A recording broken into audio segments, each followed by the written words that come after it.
പൊൽപ്പുള്ളി മണ്ഡലം കോൺഗ്രസ് കമ്മിറ്റിയുടെ നേതൃത്വത്തിൽ ഉമ്മൻചാണ്ടി മെമ്മോറിയൽ അവാർഡ് വിതരണം ചെയ്തു. 2025-26 അധ്യയന വർഷത്തിൽ മികച്ച വിജയം കരസ്ഥമാക്കിയ പഞ്ചായത്തിലെ എല്ലാ വാർഡുകളിലുമുള്ള SSLC+2 വിദ്യാർത്ഥികൾക്കാണ് ഉമ്മൻചാണ്ടി മെമ്മോറിയൽ അവാർഡ് നൽകി അനുമോദിച്ചത്.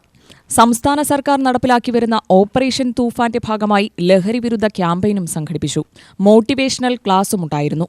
വിദ്യാർത്ഥികൾക്ക് തുടർ പഠനത്തിന് ഉപകാരപ്രദമായ കരിയർ ഗൈഡൻസും സംശയ നിവാരണ ക്ലാസും നൽകി. അത്തിക്കോട് ബാബു ഓഡിറ്റോറിയത്തിൽ നടന്ന പരിപാടി സുമേഷ് അച്യുതൻ MLA ഉദ്ഘാടനം ചെയ്തു. ഞങ്ങൾ പഠിക്കുന്ന വർഷമാണ് 50% വിജയം. അപ്പോൾ സ്കൂളിൽ വളരെ കുറച്ച് ആളുകളാണ് 80% മാർക്ക് വാങ്ങിച്ചത്.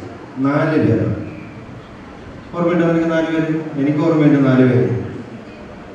ഒരാളിപ്പോൾ ചിറ്റൂർ വാട്ടർ അതോറിറ്റി ആക്സിയാണ് ഗവൺമെൻറ്. 80% മാർച്ച് 4 പേരാണ്. 60% മാർക്ക് എബോവ് 60% മാർച്ച് 11 പേരാണ്. ആ 11 ഒരാളാണ് ഞാൻ. അങ്ങനെ ഭയങ്കര അഹങ്കാരം. കാരണം 545 ആളിൽ വെറും 15 പേരാണ്. 4ഉം 11ഉം 15 പേരാണ് എബോവ് 60% മാർക്ക്. അഹങ്കാരം തലയ്ക്ക് പിടിച്ചു. അങ്ങനെ ഞാൻ പഠിക്കാൻ പ്രീ ഡിഗ്രി, അന്നത്തെ +2 വരെ അന്ന് പ്രീ ഡിഗ്രി.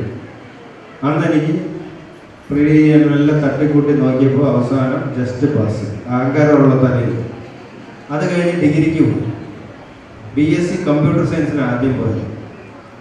3 വർഷത്തെ പഠിപ്പ് കഴിയുമ്പോൾ ടോട്ടലുള്ള പേപ്പറിൽ പാതിയിൽ കൂടുതൽ അരിയസ് എഴുതിയാൽ കടക്കില്ല എന്ന് എനിക്ക് പൂർണ്ണ ബോധ്യമുള്ളതുകൊണ്ട് പകുതി എക്സാം എഴുതിയില്ല. അപ്പം അങ്ങനെ പകുതി വിട്ടു. ഡിഗ്രി തോറ്റു എന്ന് തന്നെ പറയാം. എഴുതിയില്ല എന്ന് പറഞ്ഞാൽ തോറ്റു എന്നാണ് അർത്ഥം.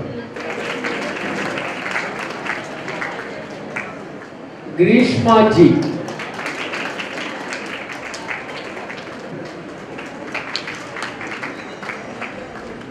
ചിറ്റൂർ പോലീസ് ലഹരിവിരുദ്ധ ക്യാമ്പയിൻ നയിച്ചു.